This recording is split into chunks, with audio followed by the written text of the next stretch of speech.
Commander Horizons hits shelves in just a few days, which means a ton of powerful new Commander cards, specifically designed for Commander, are about to enter the Commander format from Commander Horizons 3, is what a lot of Magic the Gathering players are saying, just like they say with every single Modern Horizons set.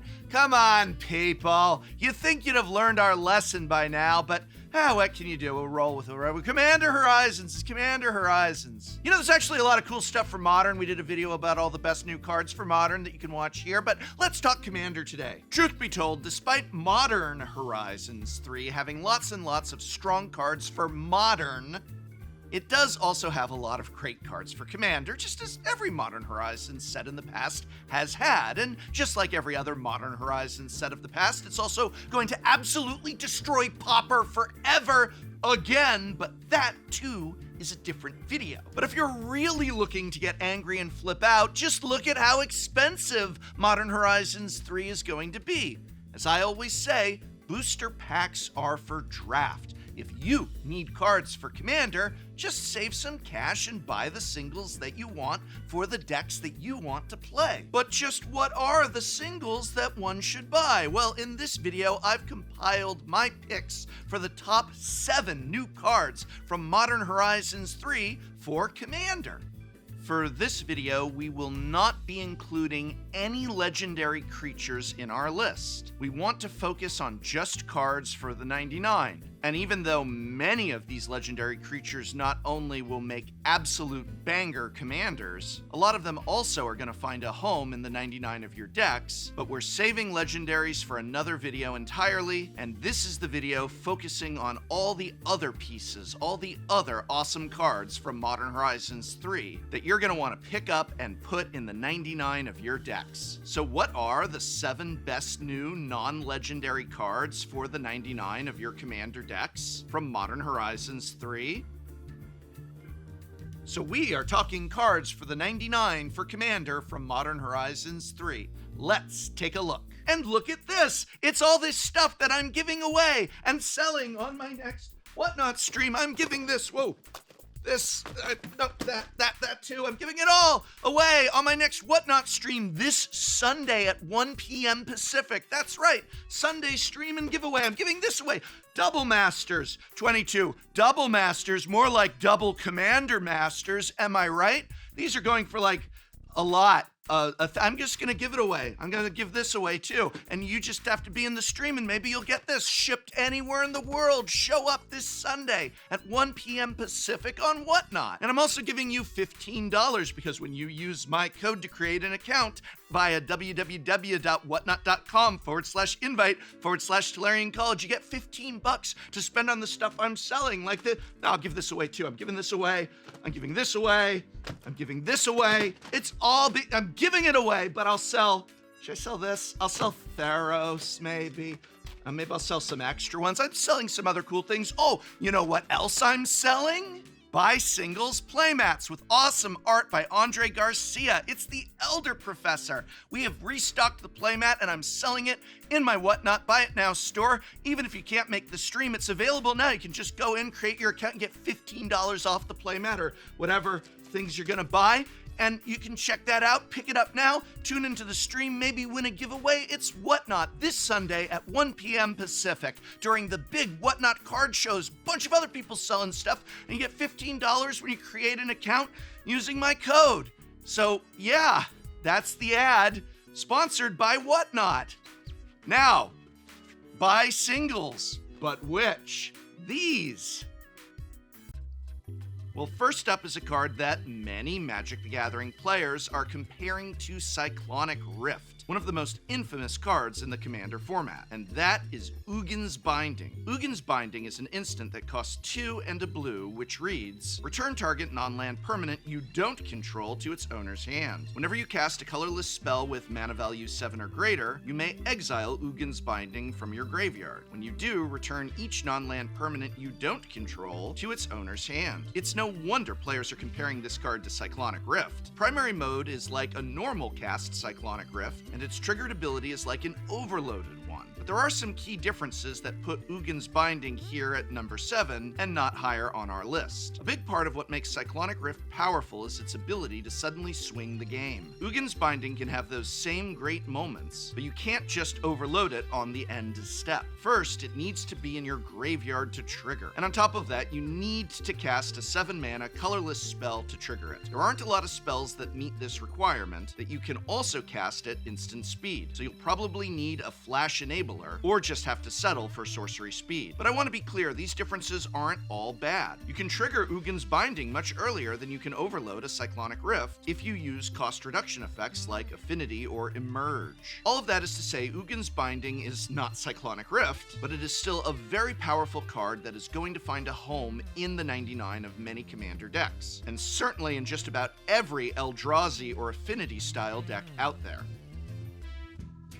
Coming in at number 6 is Vexing Bauble, an unassuming card that can put in a lot of work toward helping underpowered decks punch above their weight at higher powered tables. Vexing Bauble is an artifact for 1 generic mana that has a static ability. Whenever a player casts a spell, if no mana was spent to cast it, counter that spell. You can also cash in Vexing Bauble for a fresh card by paying 1 mana, tapping, and sacrificing it. Vexing Bauble might not look like a big deal at face value, but this card is a huge thorn in the side of high-powered commander decks. It counters Mana Crypt and any Moxen, any Force or other free spell, creatures that cast spells for free like Atali, Urza, and Dothi Voidwalker. It even prevents things like the classic Isochron Scepter Dramatic Reversal combo, Mizzix Mastery, Omniscience, and Villainous Wealth. In fact, I could go on and on. There are so many busted ways to cheat on mana in Commander, and Vexing Bauble puts the kibosh on all of them, all for 1 mana. Best of all, don't want it anymore, don't feel it's relevant to the game? Just cash it in for a fresh card. Vexing Bauble will be at its best in Artifact Matters decks, especially those like Emry that can recast it from the graveyard repeatedly. But this thing is a colorless artifact. It can go in any deck. The card will be an excellent tool to slip into your deck when you know you're showing up to a table where there will be a lot of high power level decks, say power level 8? Wow, power level 8. What a frightening thought. But slipping Vexing Bauble into your non-level 8 deck might just help it hold its own against the rest of the pod. And of course, if you're confused about the difference between a power level 8 commander deck and a power level 7 commander deck, you can view and digest our 2 Shuffle Up and Plays, where we meticulously made sure the pod was built of all power level 8 and all power level 7 decks. I mean, power levels are not just absolute nonsense terms that people need to stop using, right? Right, and Vexing Bauble is a card that I feel many Magic the Gathering players will soon start using a lot of in Commander. Number 5 on our list is a sweet clone effect and token producer, all wrapped up into a single mono green card. Springheart Nantuko, a 1/1 insect monk enchantment creature for 1 and a green with bestow for the same mana cost. When bestowed, enchanted creature gets +1/+1. That's all well and good, but the main draw to this little guy is its sweet landfall ability. You may pay 1 and a green if it's attached to a creature. If you do, create a token that's a copy of that creature. If not, well, just make a 1/1 insect instead. Now, we all know that reading the card explains the card, but I will admit that the wording on this card is a bit confusing. But essentially what this means is the automatic baseline for the card is making a 1/1 insect whenever you trigger landfall. But if the Nantuko is bestowed upon a creature, you may pay 1 and a green to make a copy of that creature instead. This is an awesome value creature. For just 1 and a green mana, it's not difficult to attach it to your best creature. Once you do, it's going to cost an additional 1 and a green to use your copy factory. But that's not a very steep price either, especially for a green deck. The Nantuko is going to be awesome in all kinds of green decks, from aura and enchantment decks, to copy matters decks, to landfall decks, to token decks of all kinds. Think about making a token copy of your favorite creature and then activating your Tristani to populate. Even when you're not copying a creature, this is essentially a 2-mana shoot swarm without the 6-land bonus, a perfectly acceptable fail rate. There's also the possibility for some convoluted infinite combos with this card, but I'll leave coming up with those to all you combo enthusiasts out there. Next up at number 4, we have the blue entry to Modern Horizon 3's cycle of free spells, Flare of Denial. Flare of Denial is just cancel, except that you can cast it for 0 mana if you sacrifice a non-token blue creature. Now, I mentioned Flare of Cultivation in my video on the best modern cards from Modern Horizons 3, but while that card will surely be great in Commander 2, Flare of Denial is my pick for the best of the bunch for this format in particular. A 0 mana unconditional counterspell with a reasonably costed hard cast alternative is just a very strong, very flexible card, even if the 0 mana cost requires you to sacrifice a non-token creature to get it. In Commander, several of the best counter spells cost 0 mana. Fierce Guardianship, Force of Will, and Force of Negation come to mind. These cards allow you to focus your mana usage on your own stuff and interact with your opponents even while you're tapped out. Flare of Denial is certainly on par with these cards and is arguably stronger than the two forces. As such, as alternate costs go, sacrificing a non-token blue creature will often be better for you than pitching a blue card from your hand. Flare of Denial can also be used to protect a combo kill of your own, since unlike Force of Negation, there's no timing restriction. The hard cast mode on Flare of Denial is reasonably accessible as well. You would never want to put cancel in your deck if that's all it was, but some amount of the time you will just have the spare 3 mana to hard cast the Flare. Flare of Denial is a great addition to blue decks, which is why it's one of the many singles that you will want to pick up at your local games store. Coming in at number 3, we have Wrath of the Skies, a sorcery for X generic and 2 white mana. Wrath of the Skies gives you X energy, but that's not the important part of this card. After you gain that energy, however much you wanted to spend mana on, you may then pay any amount of energy to destroy each artifact, creature, and enchantment with mana value less than or equal to the amount of energy you paid. Again, that's not pay X energy. You can pay more energy than you gained off of Wrath of the Skies if you have other sources of energy, which dedicated energy decks likely will. Then you can elect to set the X for this card at 0, and just pay 2 white mana to wrath the entire board of artifacts, enchantments, and creatures. If your opponents have a bunch of mana rocks and you don't, you can just pay a couple of energy to reset everyone to the same mana playing field. If you have a huge creature that's bigger than everyone else's board, you can pay just enough energy to clear everything else away. This card is reminiscent of Toxic Deluge, except unlike Toxic Deluge, it can also destroy artifacts and enchantments, and again only costs 2 mana. Even if you want to pay more than 2 mana for this card, it's still going to be quite strong. Spending X and double white to gain X energy is an awesome boost to your energy supply all on its own. Wrath of the Skies is an exceptionally pushed card. Honestly, there are a ton of great energy cards for Commander in Modern Horizons 3, but Wrath of the Skies is my pick for the best of the bunch. Heck, you could reasonably play this card in a non-energy deck if you wanted to use it as a less mana-intensive mono-white Gaze of Granite, perhaps. So gone are the days when the energy mechanic didn't have enough support to make a powerful Commander deck.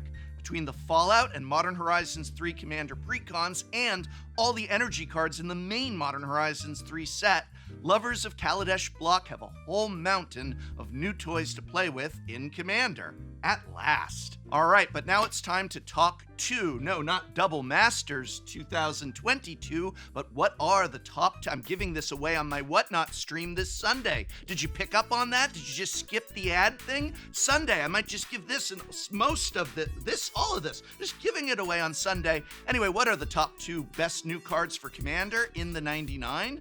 Well,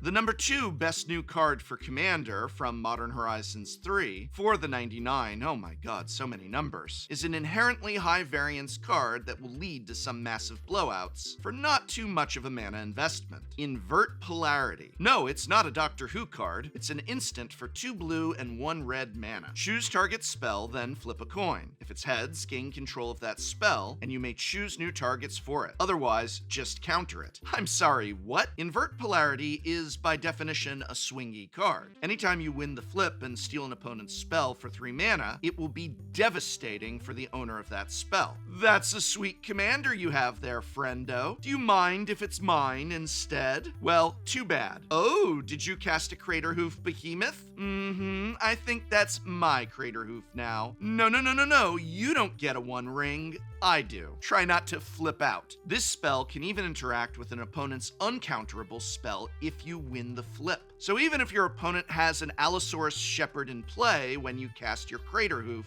it's still fair game for Invert Polarity. The biggest drawback, obviously, is that Invert Polarity will only steal the spell half the time. But given that the worst case scenario for this card is countering the spell that was scary enough to be worth stealing, I wouldn't call that much of a fail rate. This card on its face is strong enough to be worth playing in any Izzet-based deck. But of course, it gets much better in a deck that already wants to flip coins. If you have a Krark's Thumb in play, for example, you'll steal your opponent's spell 75% of the time. And speaking of coin flip decks, if you haven't seen the Shuffle Up and Play where I pilot Gavin Verhey's Heads I Win, Tails You Lose Commander deck, you might want to give that episode a watch here. Between Flare of Denial and Invert Polarity, I guess Modern Horizons 3 is the set of cancel variants with upside. This card is going to lead to many truly wild moments at Commander Nights for years to come. So what is my pick for the #1 best new card for Commander that's not a legendary for use in the 99 from Modern Horizons 3? So as strong as Invert Polarity is, there's one card that I think will be even better in Commander 99's. Warren Soul Trader. Warren Soul Trader is a 3/3 zombie goblin wizard for 2 generic and 1 black mana with an excellent ability for aristocrats decks. Pay 1 life and sacrifice a creature to create a treasure token. That's it! That's the card, and what a card it is. A 3/3 for 3 with a mostly free sack outlet is awesome, even just at face value. I mean, this is basically a Phyrexian altar on a stick. Better even, since the treasure sticks around if you aren't ready to use the mana right away. Yes, you have to pay a life to use it, but come on. What aristocrat's deck doesn't have a blood artist of some kind sitting around gaining you life? Literally every black aristocrat's deck, in other words, every aristocrat's deck, is going to want this card. Warren Soul Trader would be good enough for Commander play, even if he had creature type Brushwag. But this is a Modern Horizons 3 set, so of course it has 3 extremely useful creature types for Kindred synergies. But as good as Goblin and Wizard synergies often are, by far the most useful type on this card is Zombie. Why? It's simple. This card goes infinite with Gravecrawler, as long as you have a way to make up for the 1 life you pay each time. So if you have that Blood Artist in play, that's good game, baby. I suspect that Wizards of the Coast actually wanted us to combine Warren Soul Trader with Gravecrawler, because if you think about it, there's no real reason flavor-wise to make this card a zombie as well as a goblin and a wizard. They're practically begging us to use this combo, and I'm sure that many Aristocrats players will be happy to oblige. But there are just so many cards in this set, and now I want to hear from you. Not counting legendaries, what new cards from Modern Horizons 3 are you looking forward to buying as singles for use in the 99 of your decks? Let me know in the comments below. And remember, Buy Singles playmats are back in stock in my Whatnot store, which you can check out right now, or tune in Sunday at 1 p.m. Pacific, where I'm giving away the Double Masters Collector Booster box. I'm giving away 2 boxes of Unstable Jumpstart, all kinds of stuff being given away, even more. It's the big Tolarian Community College Closet Closeout Cleaning Crisis. I'm unstable. I'm giving it away and selling many more of it at reasonable prices. And you get $15 off of those reasonable prices when you create an account by going to www.whatnot.com/invite/Tolarian College. I'll see you this Sunday, and remember, buy singles.